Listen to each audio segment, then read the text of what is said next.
When you have machine learning-based systems, it's difficult to apply traditional safety engineering processes such as the V model.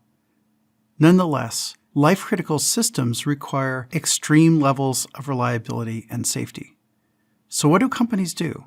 Well, at first, the companies took to public road testing.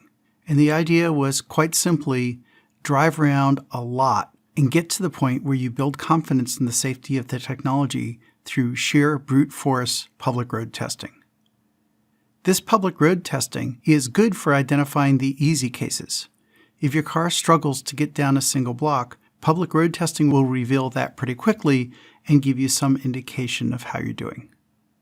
After initial bouts of public road testing, two issues became obvious. The first is that it's expensive. Getting the vehicle to go a short distance or even a few miles between issues can be done pretty readily on public road testing. But when you want to graduate from tens or hundreds of miles to tens or hundreds of millions of miles between events, public road testing for millions of miles gets extremely expensive.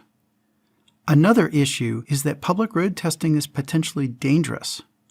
Running a closed-loop system in which the sensors on the car are fed into an automated vehicle control system and actually controlling that vehicle exposes the test platform to the potential for injuring or even killing other road users.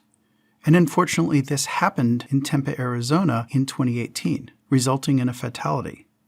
Until that time, many of the companies were simply doing brute force road testing, but that event caused many of the companies to take a step back and say, maybe we should be doing less public road testing and think of other ways to validate the system.